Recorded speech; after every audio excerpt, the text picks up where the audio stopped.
All right. I think you should be able to turn your camera on now. Nope, it still says, should I go back and go back in? It's still saying, Now, here, you should be able oh, to definitely now. all right. There we Whoops, go. there we go. Hang on. Oh, there we go. Okay. Yes. Now you like my, see, I got them all ready. Got my background all set up. We tried to put something up, but With Kyle, the two of us we here. kept disappearing. One of us. Oh, gotcha. Yeah. Yeah. I will say Teams has really, I'm on a Mac right now, so I'm not a Microsoft fanboy, but I will say that Teams has really stepped up. They have a bunch of different like presentation mode where you can present your screen right over here and your face is in front of it. They have, I don't know if you've seen the together mode. No, but I've heard that they've been doing a lot of really cool things over there. It is, I'm telling people that even with large group meetings, it used to be that Zoom was the kind of go-to if you had large groups, but even the together mode for that, we had a meeting with about 20 people, and it basically puts you in a virtual room and put everybody in a seat, and the layout was same for everybody. So you could point to, Michael, and it would, you could actually point to the person, and everybody else would see it. Whereas with Zoom, depending on how your Hollywood squares are laid out, everybody's just kind of doing that. So yeah, it's pretty good. Yeah, it's one of those things where I've seen a lot of transition. Like my mom's work was using WebEx for like the longest time, and then all of a sudden, midway through like the pandemic, they just made this transition to Teams, and like it just works. Like it really shocked me. So Yeah, and they're the other thing that I used that I liked in Zoom was their audio transcription. But Teams, wow. I mean, we had an IT discussion that had a lot of, DNS this and ARP, and it was pretty spot on. There's Mr. Dombrowski. Yep, and I just made it so if he would like, he can turn on his camera as well now. So Okay. I had to fix that. All right. Very good. So yeah, about 30 folks. Great, very, very good. Yep. So far we've got 3 in. Hopefully we get some more Okay. over the next little bit. Is this the first time you guys are doing such a thing? As far as I know, yeah. Yeah, Okay. it's the first time first time I know CDO doing something, and Yeah. it's the first time of at least me personally doing something as well. So it's definitely gonna be a new experience. I checked out your YouTube channel, and I saw some of you had a session on Active Directory. And yeah, there, was that anything you did? Maybe, I don't know. I don't remember. there was some slide that said, "Is it magic?" It isn't. Sometimes isn't. I think it is. Sometimes, yes. And then there was another one on active defense, and then another one that was on network security. So yeah, pretty good. I do think that video is a good medium to have discussions and like to do that more. I do like to do in-person events as well, and I'll definitely come down. You guys are welcome to kind of be annoying and go, "Hey Jim, you coming to the meeting, or are you just gonna drop in on Zoom?" Because the last time we came to your meeting, you spun the computer around. You guys had a pretty good in-person. Yeah, we pack our room pretty tightly with our e-board meetings. Yeah, last couple of weeks it's been a little down low. We've had people have just been a little bit busy, so yeah, getting finals and whatnot. Yeah, so we've just been kind of keeping it, Okay. some level, if you will. Yep. Almost ready to start. Okay. Yes, got 1 more minute and then we'll kick things off. Who's going to be our other panelist? So it was James Globe. He was he's the VP of operations at CIS. He's Okay. adjunct. He was supposed to be here. So it may be just me and Eric. Is that what you're telling me? It might be. Because I talked to him yesterday about it. He's like, yeah, I'll be there. So hopefully he will be here, but I haven't seen it. We're going to take their honorarium. So I am getting an honorarium, right? With $3,000. Is that what we talked about? Yeah. All right. So welcome everybody.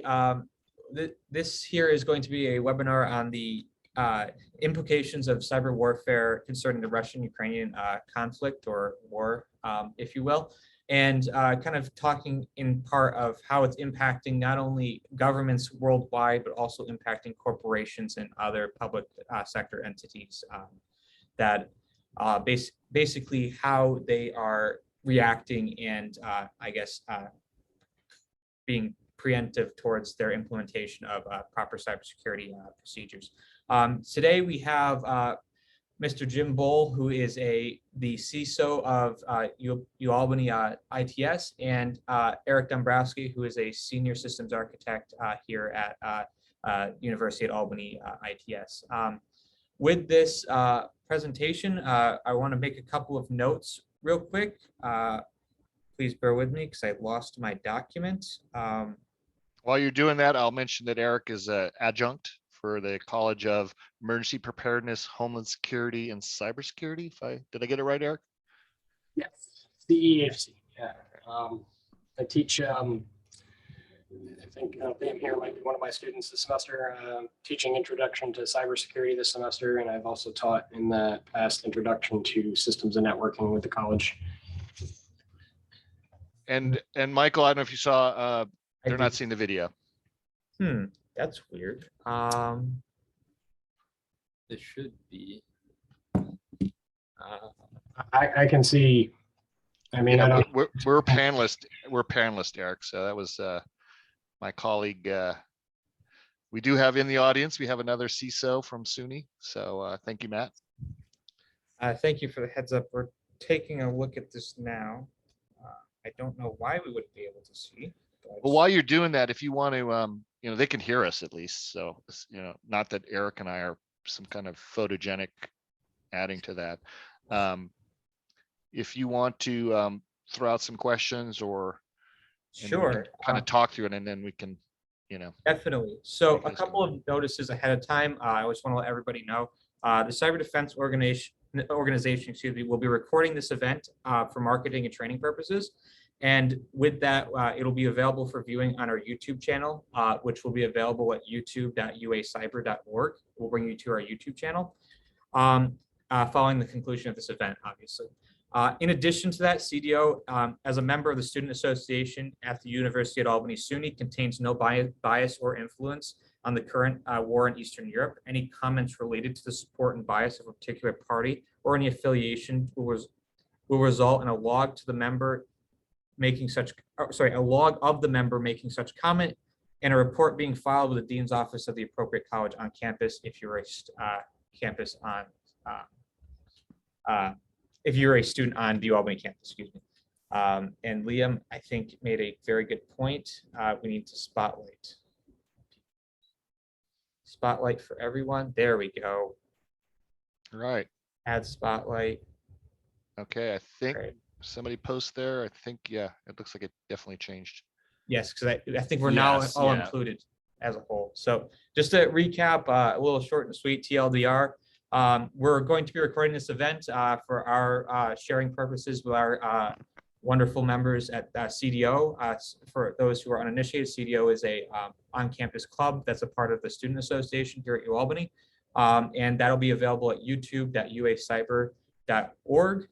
And in addition to that, basically, we're maintaining as little bias as possible, and any member who are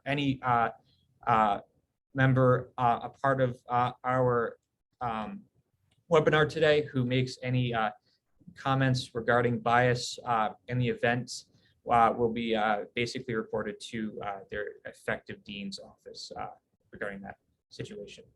So let's go ahead and we'll get started with some questions here. I'm going to start asking a couple of questions. Each panelist will get between 1 and 2 minutes to speak on the question. And then going from there, we'll just kind of monitor the ongoing chat and Q&A session. So to start things off, we are curious, Jim and Eric, what are the most immediate actions organizations, both public and private, must take to protect themselves from undue risks that may have arisen due to this conflict? I'm going to answer in the context of a non-critical infrastructure groups and people, right? So if you're a utility company, if you're DoD, you're doing different things than you are if you're working at a university or a small mom and pop business. So in that context, what I would say, what we're doing and what I recommend other people doing is thinking about, not about what if, it's about when it happens. You should be looking at, you won't be able to stop the Russians. So if they choose to pick on you, you will be in a cyber attack, and you will then need to activate your incident response plans. So this is an opportunity to look at shake the dust off, look at those plans, make sure you've contacted stakeholders, contacted your insurance company, people know what to do, all of those things. So we'll talk a little bit about there's some questions around protecting and so forth. I'd be talking more about the response part of that. Are you ready to respond to an attack? So that's my quick comment. I'll see if Eric wants to add on that or take a different approach. Yeah, I would tend to agree with that. If as Jim mentioned, if any group with the resources of a nation state wishes to target an organization without a commensurate level of resources, they will probably be successful. And it is a matter of, as he said, when, not if. There's a kind of a saying in networking, if your computer network hasn't been hacked yet, well, it has been, you just don't know about it. So that there's, to some extent, always going to be some level of infiltration. And in terms of what are the most immediate actions you can do to protect yourself, is again, you need to know how to respond, and you need to have basic emergency preparedness. My opinion would be to apply common sense in terms of emergency preparedness. Like, if data is important to you, you should have it backed up.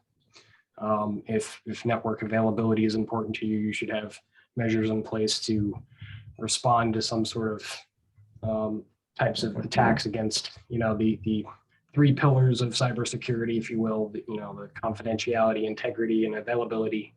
Of course, the University at Albany has, in recent years been a victim to some of these types of things, attacks against, some of our services, primarily availability. We've experienced denial of service attacks. We've experienced isolated incidents of malware and what have you. So every organization is going to experience this to some extent or form, and you have to have some level of emergency preparedness to mitigate any impact. So look at it from that point of view. If data is important to you, have a backup strategy, have a response plan to recover from, for instance, ransomware. If a particular computer with access to sensitive data gets, attacked, someone clicked something they shouldn't have, what have you, have some level of protections in place against. And this is not just for cybersecurity. This could happen for mistakes. This could happen, equipment failure, all kinds of things. Have general common sense, emergency preparedness type of attitude towards your data and your services. And that's what we've kind of tried to do over the last few years, especially, is to kind of really look at our disaster recovery and business continuity planning. What would happen if ... or more accurately, when ... When AWS has a blip, right? When every event like that is an opportunity. Okay. For growth. So, or opportunity for excellence, as a former coworker would always say. But basic emergency preparedness steps that you can apply outside the realm of information technology to, for things that are unexpected. It's not a matter of if, it probably will happen at some point, and what, kind of prepare for what you would do in the event it happens. Because in terms of protecting yourself against a organization with the resources of any nation state, it doesn't have to be as large and economically successful as Russia, but there are plenty of other organizations with much more resources in play than most public sector or private companies outside the real big ones. So basic emergency preparedness is where I would focus. Awesome. We thank you. So our next question would be, what are some of the most immediate effects that have been felt within cybersecurity and information security as a result of the ongoing conflict? So for me, and I'll just say for me, this didn't just come out of nowhere, right? This is just the steady drumbeat of cyber threats. We've seen the Russians, SolarWinds, Conti, this has just been a steady drumbeat of Russians. So for us, again, on the sidelines, not directly involved in any manner of critical infrastructure or military or anything like that. For me, this is just yet another threat that we've been dealing with. Ransomware has been around for a couple of years and been a big concern. We've seen higher ed institutions impacted, even in our area, impacted by ransomware. So very real threat to us. So this has just been a steady drumbeat. I will say that, though, that the nature of an actual conflict has raised some interesting questions within information security, right? Where before it would just be a Russian-backed cyber criminal gang. Now you have an actual global conflict. Is a cyber attack an act of war, for example? Those kinds of discussions. Previously, like the Conti activities, people would say, well, it's not really an act of war because we haven't declared war against anybody. It's cyber criminal activity, but not. And now you have a case where, although we haven't declared war, there are bullets flying and people dying and so forth. So there is a war occurring. And so if there's a cyber attack that comes out of this, what is that? That part of it is interesting, particularly around offensive capabilities. Most of the times we've talked about offensive capabilities, but typically we've kind of shied away from it. But we're knowing and we're hearing, at least anecdotally, either officially through nation states, or I guess we'll get into some of the hacktivist activity, where there's actually offensive capabilities. So for me, one of the interesting things that I'm seeing is that while there's still clearly a threat of Russians attempting, I'm actually kind of seeing the opposite. We're seeing anecdotal evidence of either official acts of taking down botnets or anonymous or whoever you're seeing all the stories about Russian websites being down and so forth. So I'm actually, at this particular moment, it seems to me that there's less threat from Russian actors because they're busy defending against everything that's coming in them. So I don't want to let my guard down, still want to plan for emergencies, but overall the threat picture is a little bit more dynamic, and this area around offensive capabilities is kind of an interesting thing that we really won't know a lot of this till after the dust is settled. Real quick, before we have Eric go, I believe our other panelists has joined us. We have Professor James Globe, who is the VP of Operations at CIS, Center for Internet Security, with us. I believe he's here. I see his thing, so I'm just going to add him. Spotlight him. Well, he's on his phone, it looks. So I think everyone should still be able to hear him, but it won't let me spotlight him. So Professor Globe, if you can hear me, we're currently just speaking through some questions. If you would like to answer along here with Jim Bull and Eric Dombrowski. So just to recap what the question was, what are some of the most immediate effects that have been felt as a result of the conflict within the fields of information security and cybersecurity? So Eric, if you, or Professor Globe, whoever would like to go. I can hear you. Just wanted to let you know I just unmuted myself. Sorry. I was having Zoom challenges, trying to join through Zoom, so I'm only available on the telephone.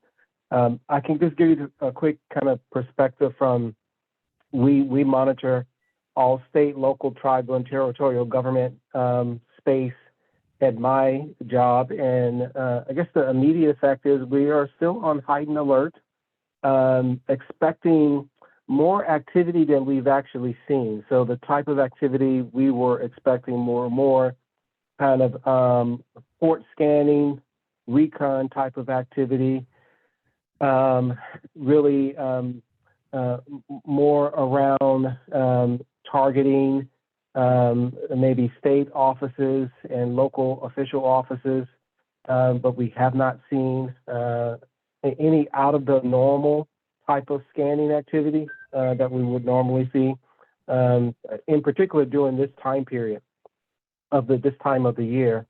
So that was a little bit surprising. Our top kind of threat activity we're still seeing from the sensors we have out there in this space is still cyber threat actors trying to take advantage of remote access, whether it's through Zoom meetings or through Apple based product remote access technologies. I know that's kind of general, but that's kind of how the signature and detections are telling us. But it's still trying to gain remote access to these types of systems. And that's been pretty normal, and that's been been one of the top type of signatures that have been firing really since we went remote. And everyone started being more active using, remote technologies like Zoom and WebEx and those types of things. But I guess that's the immediate response, and I'll just pause and listen to the other panelists. Thank you very much. Eric, would you like to add anything? Sure. I think to kind of jump on what has been said already, I think one of the most immediate effects is actually probably heightened awareness of all of this. The mere fact we're having this webinar as an example. Questions I've been asked personally, how concerned should I be, X, Y, and Z. I think this event may turn out to be, in terms of the field of information security, possibly a good thing to some extent, because some information security issues are creeping into the public consciousness a little more so than perhaps they've been in the past. I think people asking questions about what is our response plan, what is our thoughts on what we could do to respond or prevent or anything, both in in the work environment and personally, is a end result of this. Just kind of that heightened awareness is probably the highest impact. We haven't, I don't think we've seen any. I think there perhaps was an expectation of more offensive operations being taken against targets in the United States and elsewhere that hasn't necessarily come to fruition yet.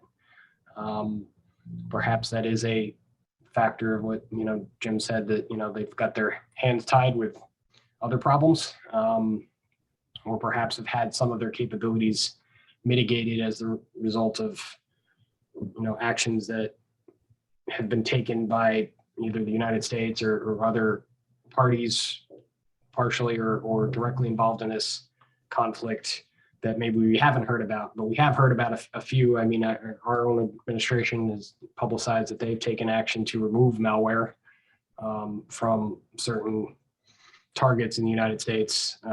It could be looked at as an offensive capability into and of itself. They've essentially hacked ourselves to remove malware that could have been used for more malicious purposes. So there are certainly capabilities that we're not aware of at a nation state level. But I guess I would focus on the most immediate effect being heightened awareness. Kind of, we have our guard up a little bit more. I think that's a good thing. Thank you very much. So what I'd like to do first is we have a couple of questions, both that were sent in with the Zoom registration and also one Q&A question. I would just like to kick off and answer this question first. So Logan asked a question, and we'll put it up here. What would you like? What do you think of people in the United States hacking and compromising security cameras in the different sections of Ukraine during the invasion? I'll take a first stab at that. I'll just say that you know, again, knowing that this community probably understands hacker is not a bad term, right? But you need to be careful if you are a ethical hacker. You know, you understand the limits of what you're doing, and you also understand if you're doing, you know, some sort of penetration testing and so forth, that you can be disruptive. And if you're being more of a black hat, you know, you can be attacked then. And so I would say that I personally would be very careful about any kind of hacking into Russian or, you know, things, because you might be targeted then. So I would, that's my comment on that. Don't do it. Yeah, I guess I would or go ahead. I would just say, I would just echo, I say this is not the time right now to do any type of discovery, or let's see what's out there, or take, you know, use this as an opportunity to test out your hacking skills, especially as the war continues and the engagement maybe gets even worse. If what we're hearing in the public news about what the next Russian moves are, and potential escalation in NATO involvement, this is definitely not the time to be going out and trying to see what's going on Russian systems, or doing any type of hacking on those systems, because of the real war, the physical war that's potentially going on, that will then heighten the potential cyber war from both sides, is what I'm hearing also, because as the physical offensive increases, so will the cyber offensives increases, in particular around making sure that U.S. organizations have the ability to mitigate DDoS attacks, if nothing else, to disrupt our way of life. Is something we want to be aware of, especially as I think the war potentially can cross over into Russian borders.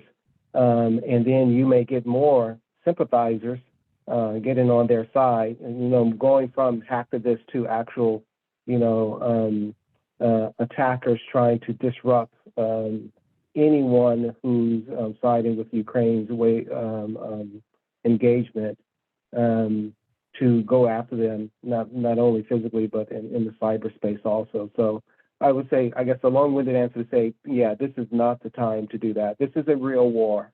And so we want to treat it that way, for sure. Thank you.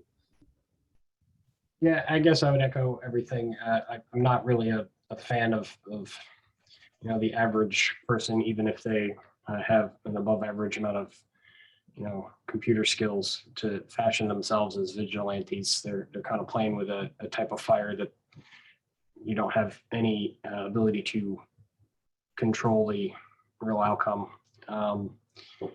You know, people, there's 300+ million people in the United States. People are going to do what they're going to do. There's no, you know, necessarily controlling them, but I would discourage folks from, you know, I can understand the impulse to try to use this as an opportunity to, you know, out of some sense of righteousness, or, you know, again, exercising skills they think they may have. But this is a real war. There are lives at stake. There are unforeseen consequences to any action taken, and I would leave offensive capabilities to the folks with the resources to, and the training and the you know, charge to do so. I would like to think highly of our you know, a government the size of the United States has the resources to do things probably more effectively than the average person. So yeah, I wouldn't encourage it. Thank you all for the insight and the suggestions. We really appreciate it. Colin, would you like to lead into the next question? Yeah, sure. So I think another question going off of that, and with cyber activists in general, how big of an impact do we think that hacktivist groups have had against Russia? I think I'll yield to our other panelists to talk about that. I'm pretty anecdotal, I'm pretty much focused on there, but you know, they've clearly had some impact, which is kind of interesting. But I'll just yield. I haven't really gone down that rabbit hole.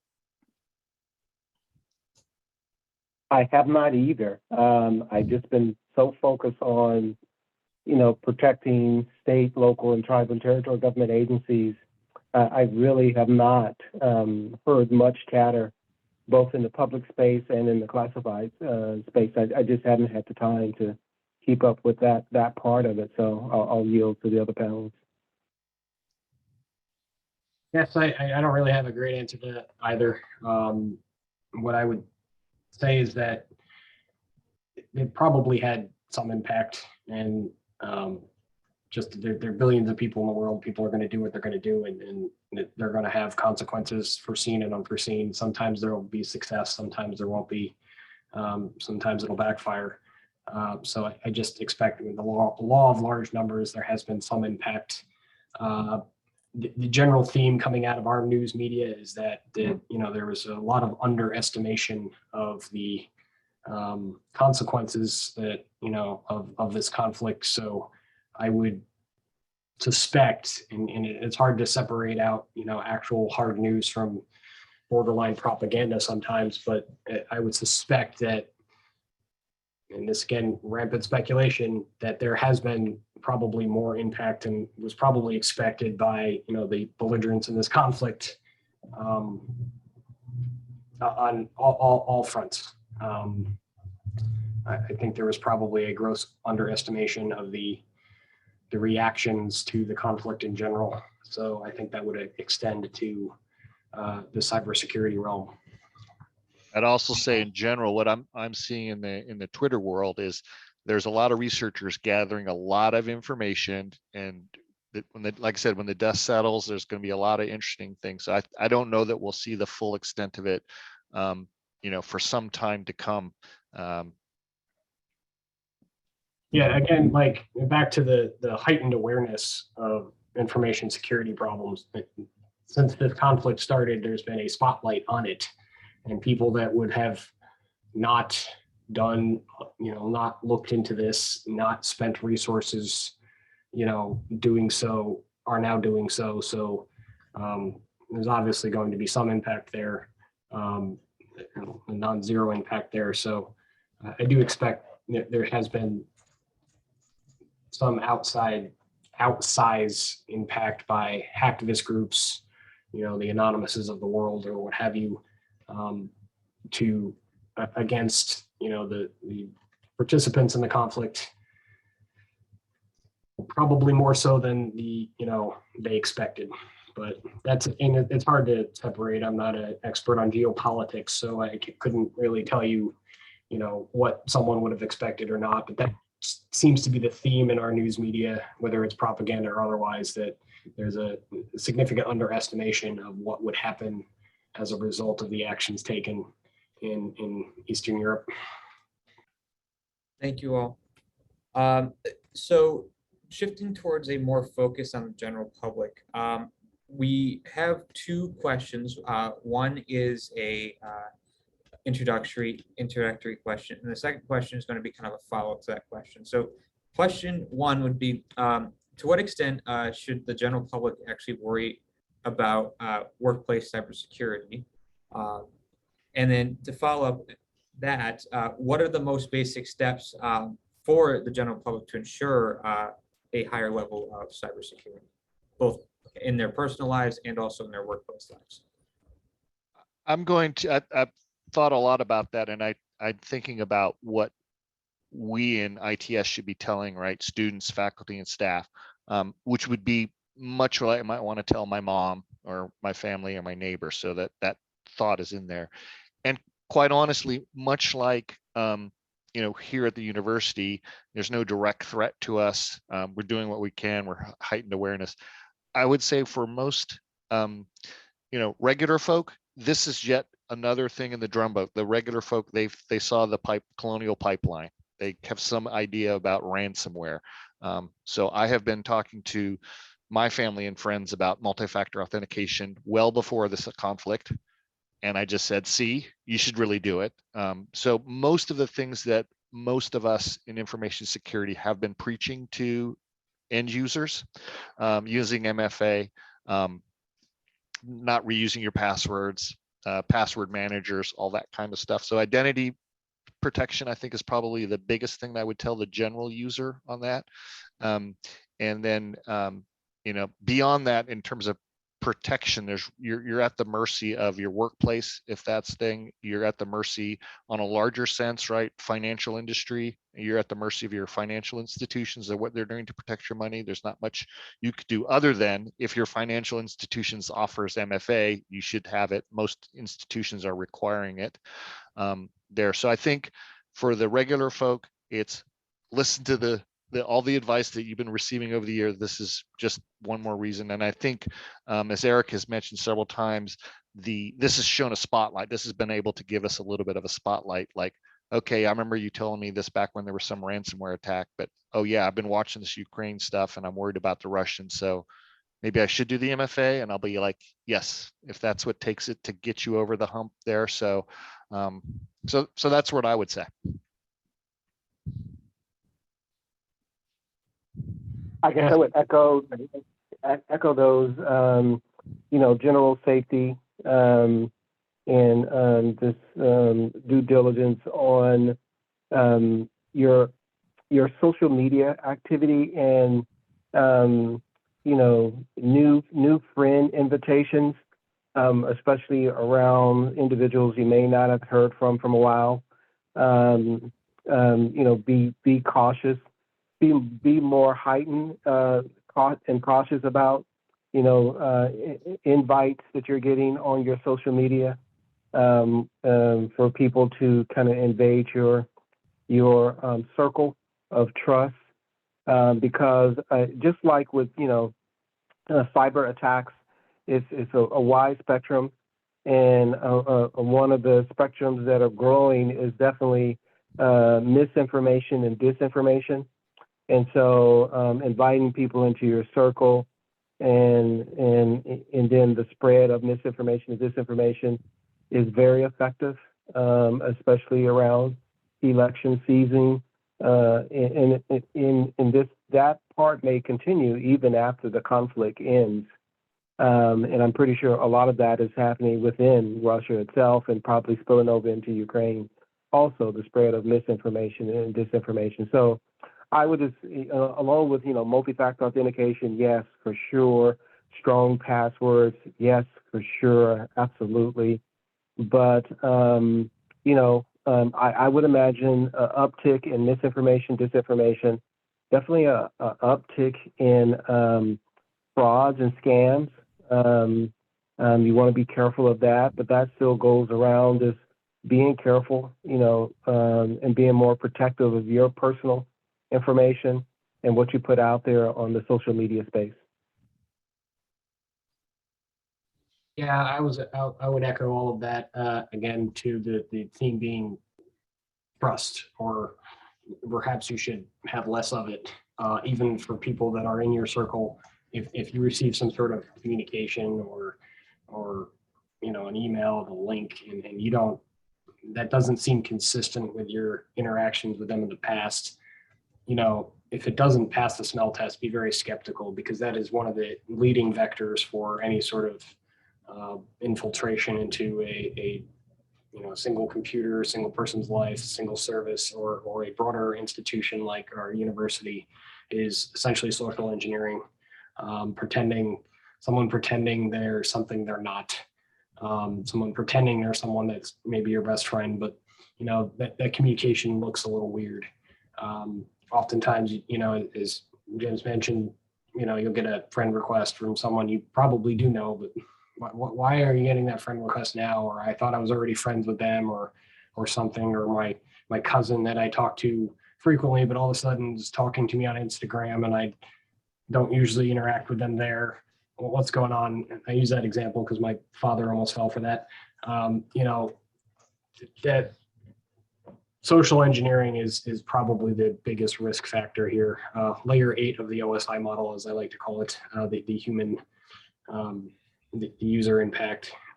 It's really just try to apply a level of scrutiny, and to some extent, this conflict has again raised awareness, which is probably a good thing. Normal common people that wouldn't have thought anything of some of these things might take a second look at communications they receive from folks. So Thank you very much. So I guess the next question we have on the list is to Jim Bull specifically. Has the university increased any monitoring or surveillance of network endpoints and university services, or has it more been just keeping on the same thing, but having that heightened awareness, of course, of the possible threats coming from Russia and whatnot? Yeah, if you heard what we were saying, I will just say I've been spending more time looking at incident response than increasing our monitoring. Are we looking at the consoles a little bit more? Yeah. Have there been a few little things? So there's a heightened awareness, but we haven't done a lot of like, oh, let's start doing this. Michael, I think we were talking about we are seeing some activity in the internet in general in terms of blocking RU and things like that we don't need to do. I will say that one of the things that you'll see with verticals like higher ed is that we have researchers doing things. So it's not like we can just block things. We are going to see activity from different areas of the world, things like that. So it's a challenging thing to monitor and protect a diverse university that has all kinds of research going on, and we want to allow them to do their work. So heightened awareness on the security side, but in terms of actual technical things that we're doing, yeah, it hasn't been a lot. Thank you. A follow-up question to that I have is with the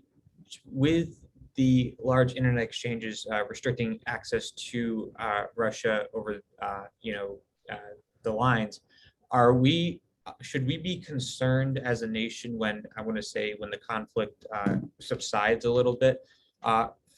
Russia has implemented their own TLS authority. Is that something that will increase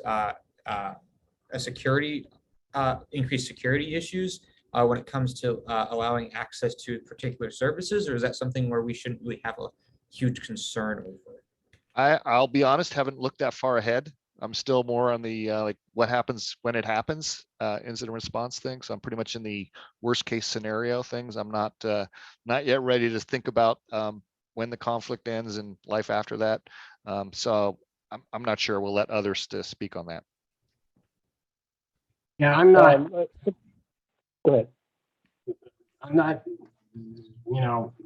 Some of the things you mentioned, like implementing their own certificate authority, that's probably something a number of nation states with more authoritarian regimes have done. I'm sure China has done very similar things. Certain organizations do that, and that's to essentially, surveil traffic and attack the confidentiality of otherwise what would otherwise be encrypted information streams. So there's always a concern. There's always a balance between what's good for us is potentially also bad for us. On another hand, but some of the things that we've seen different actors put in it is just a constant drumbeat back and forth that's already happened. I don't think this conflict per se has really changed that landscape, but I'll let James opine on that too. Yeah, I was going to say that if we believe in the nation state funded cyber threat actor concept, an advanced persistent threat, then yes, Russia developing their own certificate of authority and maybe some derivative flavors of TLS to further invade or make it harder to decrypt what they're doing, then that means that cyber threat actor groups that are based in that nation probably will get access to that, and that could make their activity that much more difficult to counter. So in that regard, yes, that is definitely a concern. But post-conflict definitely should be a concern because we know, just like phishing attempts, but opportunistic, human nature, people are going to take advantage of the opportunity. And fraudsters and criminals definitely will take advantage of any weak opportunity of people's weaknesses. And so I think we will see more activity. What will be dependent here is the infrastructure, the capability of the countries that they're based in. If Russia is still in attack and the infrastructure is still in place and they basically haven't been untouched, then I'm pretty sure they will take advantage of that situation and launch more attacks, especially since, we've sanctioned them and sanctioned their finances. So it could be that they're looking for money and, so they definitely will I would imagine they would take advantage of that opportunity. If the infrastructure is disrupted and they need to go elsewhere, find other bases, that may make it difficult and it may delay it some, but I'm pretty sure, if we've disrupted the money flow, then they will be looking to find ways to make money. And so I would say, yes, we should see some uptick there in types of financially driven attacks. Thank you very much. So our next question is going to be around, should organizations be investing in cyber insurance? I'll take this one. So cyber insurance has been a hot topic within the ransomware thing. And as you might expect, right, with all these ransomware attacks, the claims are things. So the whole arena of cyber insurance is very much in flux. And there's a lot of discussion about how best to use insurance in your risk management. So everybody needs to understand that it's not like the standalone thing. There's a spectrum of things you do to reduce risk. And when all else fails, you do the insurance, much like with a car, right? You put your seatbelts on and blah, blah, blah. But then all else fails, you have the insurance.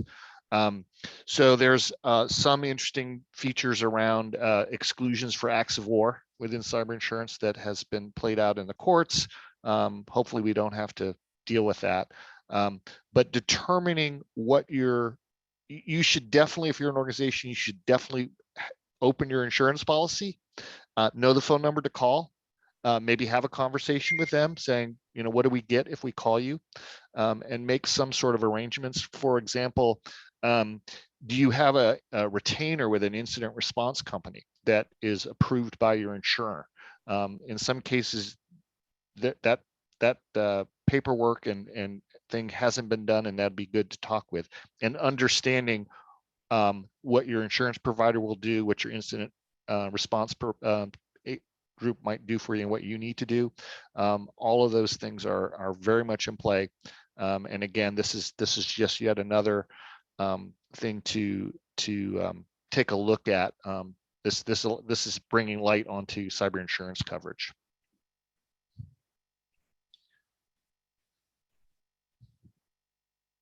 Thank you. I don't have anything to add on that one. I'm definitely I'm on the bubble on that, on the whole cyber insurance. It's almost one of those, I guess it's like insurance. So it is a matter of you managing your risk and deciding, is that something you want to do. I don't have much more to add on that one. Sorry. Yeah, I'll just tell you that anecdotally, it's really in the realm of the insurers, and they are starting to not insure people. if you don't have MFA, you literally cannot get it. We're also seeing cases where insurance companies are capping the amount of coverage that they'll provide, and we could give them any amount of money and they'll like, nope, you're going to just get this level. So it's really more on the insurance side, but you're definitely seeing information security professionals and so forth going, we need to talk, because what was thought about 3 or 4 years ago, the reality is quite different today. So there's quite a lot of discussion around, and I see this as an emerging area for information security, risk management, and insurance. Thank you very much. This is going to be our last question as a part of our questions. And then we're going to stream into the attendee questions that were asked with the Zoom meeting, along with the final Q&A question we have sitting on the board. So the final question is in regard to frameworks, particularly the MITRE ATT&CK framework in this case. And the question is, how can frameworks like MITRE ATT&CK help outline the behaviors of known threat actors? And how can this better prepare the security posture of an organization? I'll just have some brief comments. I think it's great. I think for the first time, it gives me a way to see, as well as communicate to others, the complete attack chain, right? So instead of me just spewing about patch against this vulnerability, or instead of me saying we need to, disable this account and so forth. So they just see some random things that they're supposed to be doing. The way to describe, the different phases of the activity, the initial compromise, reconnaissance, and then some of the technical information that folks like Eric and myself can provide to some of our IT colleagues, right, who are IT professionals, and we can provide a sysadmin of like, hey, here's some things you might see in your logs.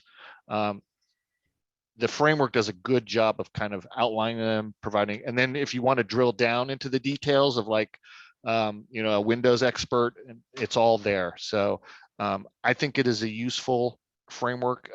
It's both from a very deep technical knowledge, but also on a high level. If I need to talk to leaders about what we're doing and so forth, I can just pull a few things from a specific attack and say, oh, here's some activities we might be seeing around the initial compromise, things like that. So haven't really looked at trying to implement them or integrate them into some of our technical tools, but for me, just going in there and seeing that has been, it's good. I support it.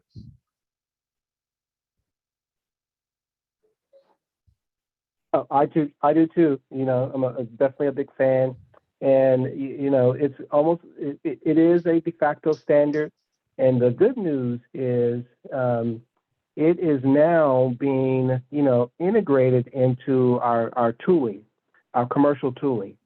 So a lot of the cybersecurity vendors are now integrating their detections and what they're detecting and mapping it to MITRE. So that does so much for the industry itself, and especially cybersecurity professionals, because now we all have a common language around techniques, tactics, and procedures that are associated with the various attacks that are documented in the framework itself. And it gives you, and it should give us, a level of confidence that what is being detected is accurately categorized. And if you then combine that with the mappings to countermeasures and or safeguards, that's what my company does, Center for Internet Security. We have our CIS controls that we map to the MITRE framework. So we map countermeasures or controls, the way you can then counter those techniques and tactics that are documented there. So yes, I just think it's tremendous. It gives us all a common lexicon, but it also gives us a way to measure the accuracy of these tools that we're using in our environment, these endpoint detection, IDS, IPS, all these things that we're now spending a lot of money to protect ourselves from. We have now a common lexicon and maybe a way to kind of measure that, but also mapping that gives us proven or vetted safeguards to then prevent those things from happening, those types of attacks from happening in the future. Yeah, and I would add on that I think one of the advantages here is when you have any sort of official framework and MITRE or other, for instance, compliance frameworks, which is something we've been dealing with lately. It gives you a standard way to communicate and articulate, here's what we're doing or here's what we want to do, to folks that might not otherwise understand the technical nuance. Um, you know, to some extent, all of these measures that we try to take in the area of information security is something of a balance between control and convenience or freedom. So when you have a framework to communicate, hey, this is an institution that's standardized. It's not like we made this up. Here, go look in your standard language, standard terms, standard bullet points you can actually point to say, we're doing this and here's why, because it meets this, particular, thing on a list somewhere that seems official. I think that's of advantage when your IT folk, your technical people want to implement some sort of control over a particular activity to protect against, what we've identified as a risk, that it gives you a convenient source of language and a reference point to push that over the edge there. Thank you very much. Okay, so we'll move on to the last attendee question here. Oh, this one, yes, okay. So the last attendee question that we have to cover is, do we think that more regulation is the best way to improve cybersecurity nationwide? Or is that more of a issue of skills and resources? I would say definitely no more regulation. We have plenty of regulation, and they can often be a distraction, right? I've got 5 different forms to explain how I'm implementing MFA or privilege access management.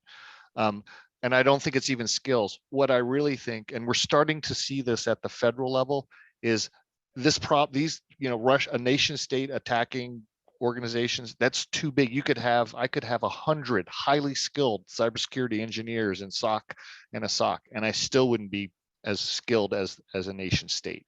So where I really think is that there needs to be a much more stronger role at the federal level about actually doing stuff to protect it. And you're seeing some of that in some of the recent directives from the federal government.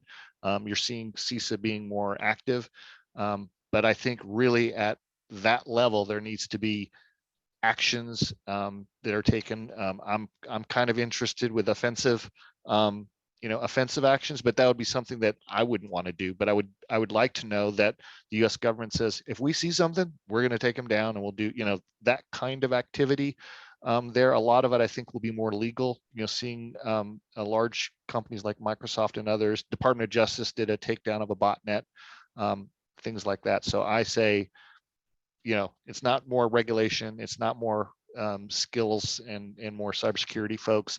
It's really about at the top level of taking actual actions to protect and reduce the bad guys.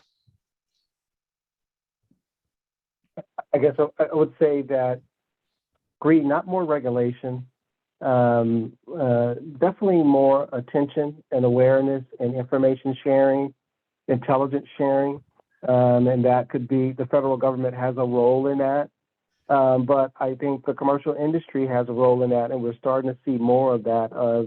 When you have large-scale incidents happen, like a SolarWinds, where we as a nation, as a world, a larger community, because our software technologies are just so widespread on what we use, we need to come together and share intelligence and share it in real time, so we can actively defend and lessen the impact of the spread of these large-scale incidents. And then, with the usage of common lexicons like MITRE, that also helps. But the last thing I would say is we need more from our commercial vendors to bake in security. hardening configurations being a default option when you buy software, especially enterprise level of software. Because again, just like phishing attacks is definitely in our top attack vector, but human error or misconfiguration is also right up there in that top 5 also. And yes, it may not be related to skills per se, but it's definitely related to experience. And as software gets more complicated, the deployment environments that we need to now support because of how we do our work and how we support our staffing at the various organizations, that I think we just need more from our vendors in taking security more seriously. This is not related to patching and patching vulnerabilities. This is really supporting security first and secure configurations first also. So that would be my comment there. Good comment. Yeah, I think the general theme of, I wouldn't, advocate for any more regulation too, but the role that all institutions on all levels play, and to some extent this conflict has helped us, is again, improve the public consciousness of security issues and their own risks. And, perhaps, instead of your, technically oriented friend harping on you to use multi-factor authentication and not understanding why, or maybe now there's an example of, kind of something to point to be like, we're not just making this stuff up. This has real impact. You shouldn't use password as a password, types of things like that. So lock your phone, those, things that people might not normally understand. Maybe now it's a little, oh, okay. And I think all institutions, commercial, government, education especially, have a role to educate and spread not misinformation, but actual facts, and use examples as appropriate to, hey, the stuff's for real. There might be people that might do you harm, and not think anything of it. It's not personal, but it's a risk. So Thank you very much. So we're getting very close to the 1 o'clock deadline. I know I don't want to hold up our panelists much longer. So we have 2 questions in the Q&A board. I'm going to ask one of them, and then the second one I will answer hopefully after the meeting here. So the question that we're going to be answering is the top one from Andres. Andres asks, this may be a general question or general-based broad statement, but after the Russia-Ukraine conflict, along with the cyber implications, what kind of cybersecurity training within other countries and around the world would enforce more of? And would we reach a point of encouraging more cybersecurity agents and analysts to work alongside our respective government and military? I think this kind of dovetails off what we just talked about. What we're talking about is there needs to be more collaboration, right, among institutions and in the government and globally. So I think, that part of it is definitely there, and there needs to be more openness, right, particularly around when an attack occurs, right? And so you're seeing some news about making the requirements to report incidents with more details, so that there's some visibility and can be shared. So I'll just go with that. I know we've just got a couple of minutes. I think, yes, there's going to be a lot more, and it's individually across governments, institutions, all of that. And that's spot on. I would just say quickly, more training around incident response. We still need people to know what to do when an incident happens, how to investigate root cause analysis, and then how to get your systems back online in the production level. So incident response training. yes, and to reiterate that, back to my earlier statement, and it's related to incident response, is the general emergency preparedness type of mindset. Like, something will happen. What are you going to do when it does? And make sure that you have the appropriate measures in place to allow you, at least give you the option to do something to restore, access service data quickly. There are two measures in the data or business continuity and disaster recovery realm. There's an RTO and an RPO, return time objective and a return point objective. How long it takes to get something back up and how much data can you afford to lose, and learn those terms and define your response plans and your countermeasures appropriately to what makes sense for your business and for your personal life and backup stuff. But in terms of resources, absolutely, I think there will be an increased demand for resources at the government level, any institution level. I mean, University of Albany is about to hire 2 security analysts, or going to try to. So these are positions that didn't exist a decade ago. So I think that trend will increase. There needs to be bodies and resources put, and the vendors have a role to play to improve the technology to sift the data through the noise. So signal through the noise. Well, thank you all so much for joining us, and thank you very much to our panelists here. If you guys have any questions, feel free to email either us or the panelists. I see that Jim Bull dropped his email in, hopefully for people to ask him any questions or concerns regarding today's event. Again, we apologize we didn't get to everyone's questions, and I will try to follow up.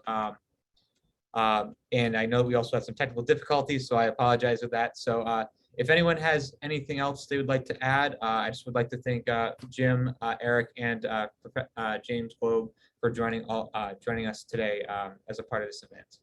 Awesome. Off I go to see you. Have a good one, everyone. Stay safe. Don't hack. Thank you. Take care, guys. Have a good one.